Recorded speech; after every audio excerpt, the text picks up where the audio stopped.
Olá, o Senado agora está de volta com notícias de interesse dos aposentados, dos estudantes da rede pública, torcedores de futebol e muito mais. Fracassou mais uma tentativa de analisar vetos presidenciais. De novo, faltaram deputados em número suficiente. Do lado de fora do Congresso, servidores do Judiciário garantiram quórum logo cedo. Os senadores também estavam a postos para analisar os 8 vetos, entre eles o plano de carreira do Judiciário. Hoje vota. Eu creio que sim, né? Já não é sem tempo. Não fica bem para o Congresso Nacional esse expediente protelatório. É só os deputados deixarem de ser gazeteiros e aí apertar o botão e votar. No Senado vai dar quórum e acho que na Câmara também. Dentro do plenário, só ao meio-dia foi atingido o quórum mínimo de parlamentares para abrir a sessão. Mas, pela segunda vez nesta semana, faltaram deputados para começar a análise dos vetos. Eram necessários 257, metade da Câmara. Mas só 218 deputados apareceram. Há uma deliberada decisão no sentido de não haver quórum. Muito bem, presidente. Eu vou na Câmara dos Deputados. Alguns partidos que são da base estão cobrando coisas do governo, de cargos, de coisas assim, que estão usando isso como pretexto, não é discordância política, nem é postura de oposição. Para votar na Câmara dos Deputados Federais tem que ter troca de favores, tem que ter cargos, tem que ter esse jogo de interesses que está bem abaixo do interesse do povo brasileiro. O presidente da Câmara, deputado Eduardo Cunha, lavou as mãos. Eu sou presidente da Câmara, não sou o dono da Câmara. Nem sempre a Câmara faz aquilo que eu desejo, né? Obviamente. Às vezes os desejos coincidem, né? O que eu penso com o que eles executam, mas eu não posso me responsabilizar.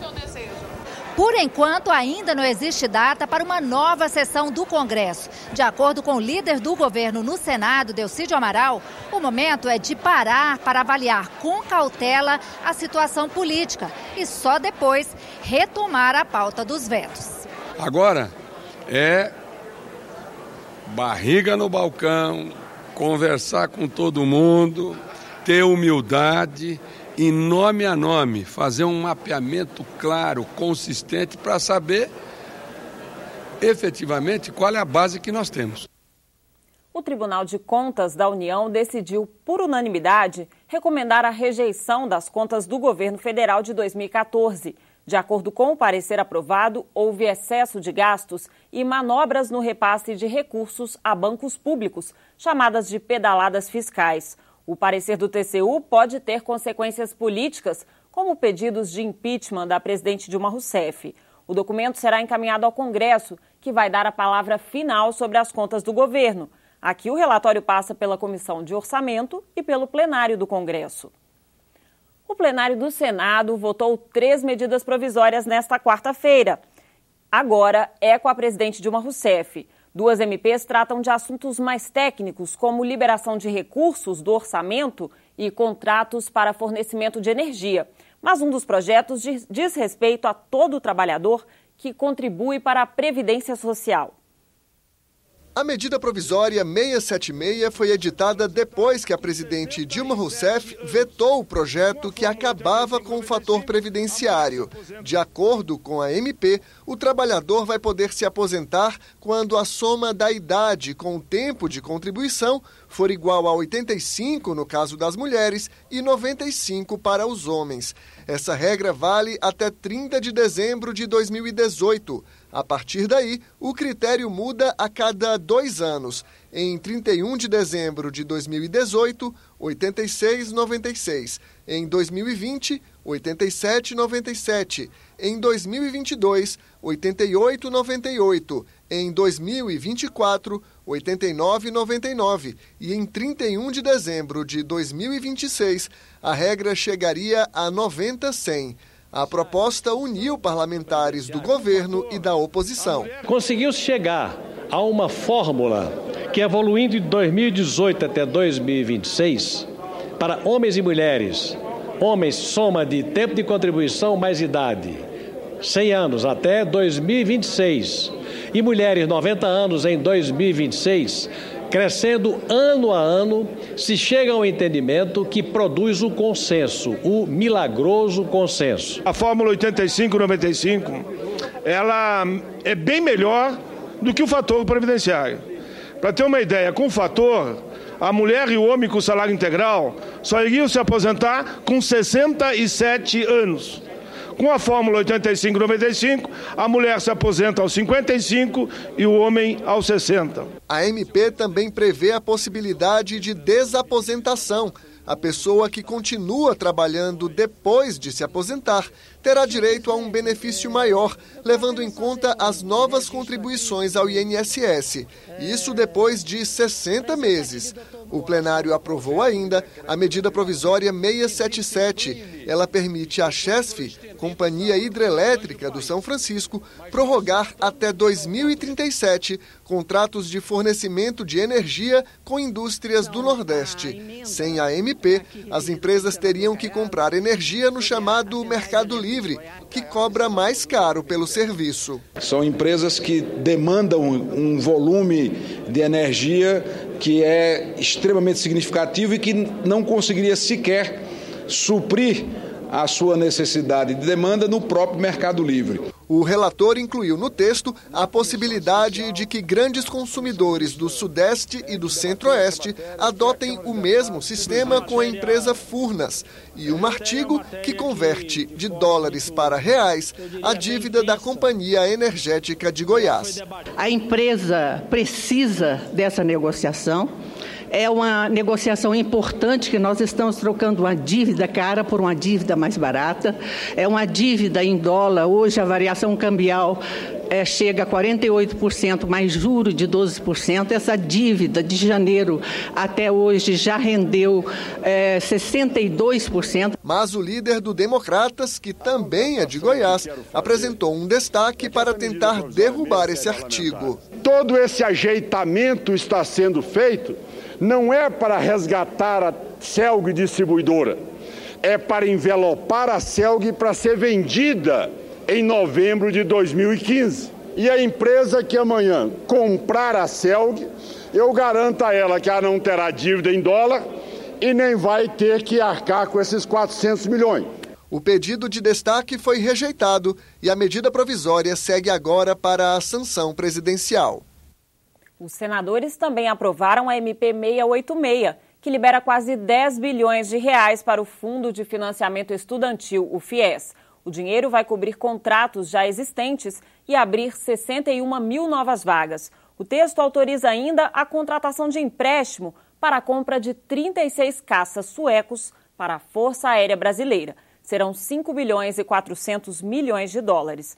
Os aviões serão entregues entre 2019 e 2024. Na sessão de terça-feira, o plenário do Senado rejeitou a criação da Instituição Fiscal Independente, mas a matéria pode voltar ao plenário. A matéria rejeitada era um texto alternativo do senador José Serra à proposta de emenda à Constituição de autoria do senador Renan Calheiros. De acordo com o presidente do Senado, como a rejeição foi ao substitutivo e não à proposta original, a PEC ainda pode ser colocada em votação. Quero desde logo declarar aos senadores e às senadoras que não haverá urgência para nós apreciarmos essa matéria no momento delicado da vida nacional. Nós vamos preservar a continuidade da tramitação dessa matéria para uma outra oportunidade. Senadores petistas, contrários ao substitutivo, também não concordam com a PEC. É uma contradição eles falarem de uma instituição fiscal independente, no momento de uma crise que o país está passando, que existe cortes para todos os lados. O Senado Federal vai criar uma outra estrutura com mais de 50 funcionários para fazer o que muitos órgãos já fazem. Tribunal de Contas da União, por isso foi derrotado ontem. Só teve 40 votos. Então nós vamos lutar para que ele não seja apreciado novamente, porque o Senado já decidiu a sua posição sobre o tema. Pela primeira vez, a CPI do futebol ouviu presidentes de clubes da Série A. Carlos Miguel Aidar, do São Paulo, e Modesto Roma Júnior, do Santos, falaram sobre a situação financeira dos times e como é possível melhorar a gestão. Transformar os clubes de sociedades civis sem fins lucrativos em sociedades empresariais. É a sugestão do presidente do São Paulo para garantir uma gestão mais transparente e eficiente. Entendo que a responsabilidade fiscal tem que existir para o dirigente de clube. Ele tem que garantir com seus próprios bens o exercício do mandato, sem o que ele não pode se eleger presidente do clube. Tendo que aí se tem uma amarração importante, senadores. Que a gente estabeleça uma lei para os clubes brasileiros que o presidente ele terá que ter responsabilidades fiscais com o clube. O presidente do Santos concorda que é preciso responsabilizar os dirigentes. Quando eu assumi o Santos no começo desse ano, recebi um clube esfacelado, com dívidas, com salários atrasados. Discordância mesmo só na votação de requerimentos para investigar denúncias de irregularidades na CBF. Primeiro, com relação ao pedido de informações bancárias e fiscais das empresas Zaid Empreendimentos e da Araújo. Nós vamos expor essas empresas à opinião pública. Agora, o que eu tenho de real contra essas empresas? E as empresas que Vossa Excelência solicita aqui, a quebra do sigilo, além das personalidades, são diretamente envolvidas com o objeto dessa investigação. Em relação a essas empresas, elas foram citadas em reportagens e não se defenderam que fizeram superfaturamento da venda desses imóveis para a CBF. Depois, com relação à convocação dos presidentes de clubes da Série A e das federações de futebol. A palavra convocar em si, nós não estamos fazendo aqui uma CPI dos clubes, a CPI da CBF. Vossa Excelência foi presidente de um clube. Vossa Excelência, mais do que todos aqui, tem bastante consciência o que significa um depoimento de um presidente, assim como os dois que estão aqui. Se nós não tivermos a possibilidade de ouvir os presidentes de federações e o presidente dos clubes da Série A, que é onde está a sustentação da atual gestão da CBF, não terá como a CPI andar. Ao final, todos os requerimentos foram aprovados. Entre eles estava incluída a quebra do sigilo fiscal no ano de 2013 do atual presidente da CBF, Marco Polo Del Nero. A comissão que trata da Agenda Brasil, o conjunto de matérias legislativas voltadas à retomada do crescimento econômico, aprovou 3 projetos de lei nesta quarta-feira. 2 dos projetos aprovados dizem respeito à área da saúde. O primeiro aumenta em 15% a transferência dos recursos destinada ao SUS, que vem do DPVAT, o seguro de trânsito obrigatório.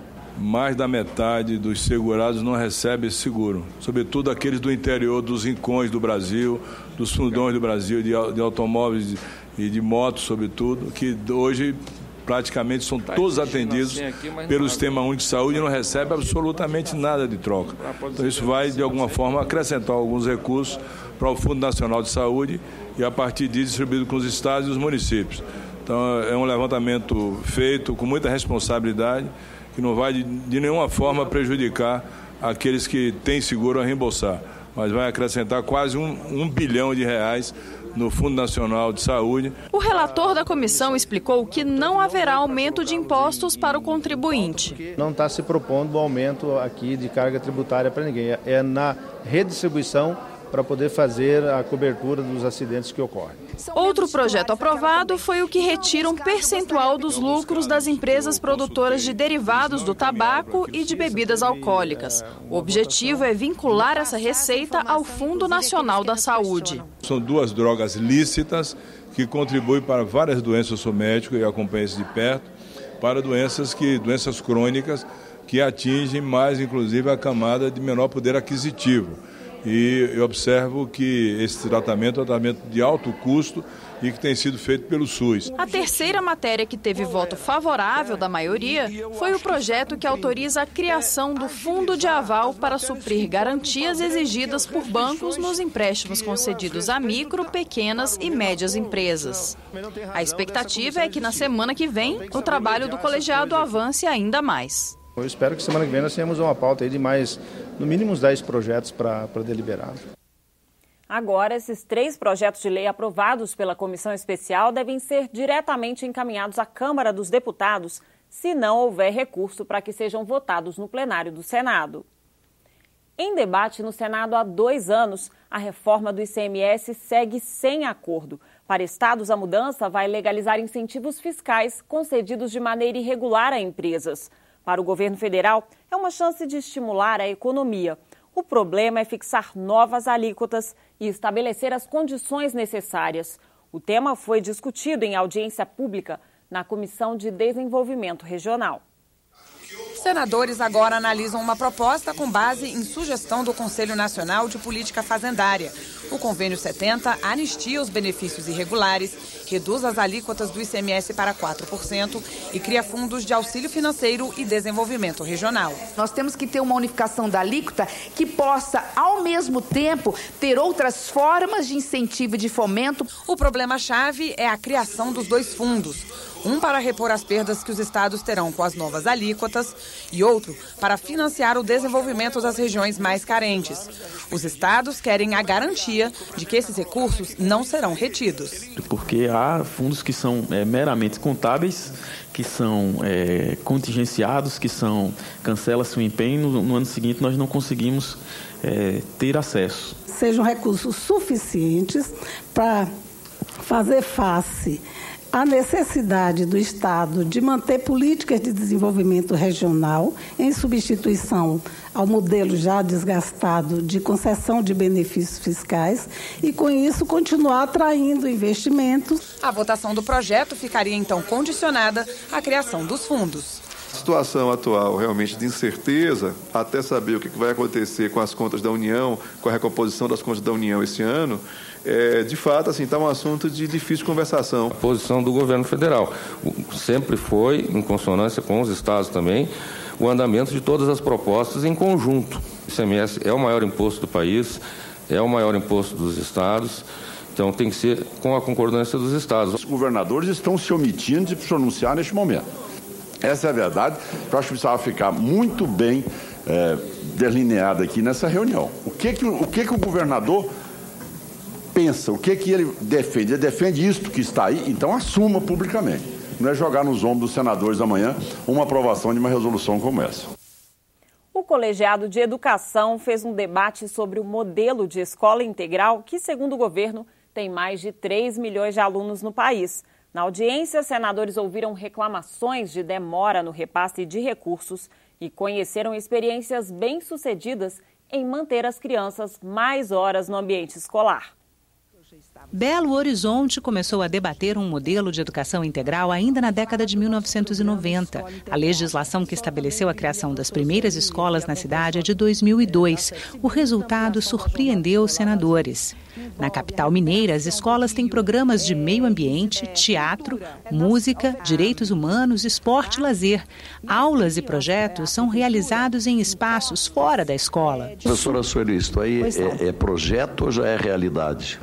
É realidade, tudo é realidade. Tudo isso faz com que a criança descubra, né, uma vocação, um talento, um interesse, e ela realmente fica na escola. O conceito de escola integral é considerado amplo. Segundo os convidados, não há um modelo nem número de horas ideal. Há uma série de escolas no Brasil, que inclusive estão sendo mapeadas hoje, que reconstituíram as suas matrizes curriculares e seus projetos político-pedagógicos, e essas matrizes e projetos têm as seguintes características: integração disciplinar, interdisciplinaridade, trabalho com projetos, gestão democrática com ampla participação das famílias e da comunidade na constituição do projeto e um trabalho muito articulado com as comunidades e com a cidade no sentido de ampliar o repertório desses estudantes e o acesso desses estudantes a outras oportunidades educativas. Estou falando aqui de tempo integral como direito e estou falando de formação humana integral. Uma formação que é cognitiva, que é ética, que é físico-esportiva, que é moral, que é estética. Isso que faz uma pessoa ser uma pessoa inteira. E que as camadas médias e altas da população financiam dos seus bolsos para os seus filhos. Isso muda o país. É isso que se espera. Pessoas mais íntegras. pessoas mais felizes, pessoas que possam se colocar no mundo do trabalho. Uma das maiores críticas destinada ao programa é o atraso no repasse de recursos pelo governo federal. Vários professores e dirigentes escolares acessaram o portal E-Cidadania e enviaram mensagens à Comissão de Educação perguntando se o programa Mais Educação iria acabar. Inaceitável os atrasos no que diz respeito ao programa Mais Educação. Nós estamos terminando 2015 e sequer os repasses de 2014 foram concluídos. Não há nenhuma possibilidade de se acabar com o programa. O programa, obviamente, que em tempos de crises tem que se fazer alguns ajustes, inclusive está presente aqui o grupo, foram chamadas pessoas de várias regiões para ver quais os ajustes que são possíveis, que não vão interferir em quebra de sequência pedagógica, em quebras pedagógicas. Ambientalistas, índios e artistas entregaram no Senado e na Câmara um abaixo-assinado para um projeto de iniciativa popular. Eles querem que o desmatamento zero vire lei. O grupo que recolheu as cerca de 1.450.000 assinaturas é liderado pelo Greenpeace, organização não governamental que atua na área ambiental. A sugestão de projeto de lei proíbe o corte de mata nativa e novas autorizações para desmatamentos. Um projeto de lei que versa sobre a proteção nas florestas e o fim do desmatamento. Mais importante do que o seu conteúdo é a provocação que ele faz de colocar um tema muito sensível hoje no Brasil para dentro do Congresso. A lei ela tem, na verdade, apenas 5 parágrafos, ela é pequenininha, tem 5 artigos, tá? E a gente teve a preocupação de tornar uma lei que fosse viável para esta casa e para este país. Dados do Instituto Nacional de Pesquisas Espaciais mostram que o Brasil tem reduzido o ritmo do desmatamento na Amazônia Legal. Enquanto em 2008 foram desmatados 27.700 quilômetros quadrados, o número caiu para cerca de 5.000 no ano passado, uma redução de 82%. Desmatamento zero para nós é também garantia dos nossos territórios indígenas. Para os ambientalistas, com as terras atualmente abertas no Brasil, é possível duplicar a produção de alimentos sem ter que desmatar mais nenhum hectare. Mas no projeto de lei de iniciativa popular entregue pelo Greenpeace, existe uma exceção. O desmatamento será permitido por até 5 anos em áreas destinadas à agricultura familiar. Hoje, grande parte do desmatamento que ocorre nessas pequenas propriedades, como assentamentos, ela não se dá pela necessidade de abertura de novas áreas. Ela se dá muito pelo abandono que essas populações sofrem com falta de assistência. Então, esse prazo que a gente dá é exatamente para que essa assistência, essa governança para essas populações chegue e elas possam estar aptas a seguir esse novo rumo que a gente está propondo de proteção às florestas. Muitas vezes parece que esse Congresso brasileiro é divorciado dos interesses da sociedade. Então, eu quero ver se eles entendem, de uma vez por todas, que a sociedade brasileira exige o desmatamento zero e eles, como eleitos pelo povo, têm a obrigação de aprovar essa lei agora.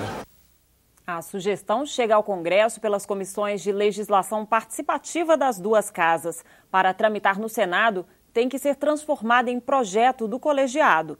Na Câmara, se for aceita, tramita como projeto de lei de iniciativa popular.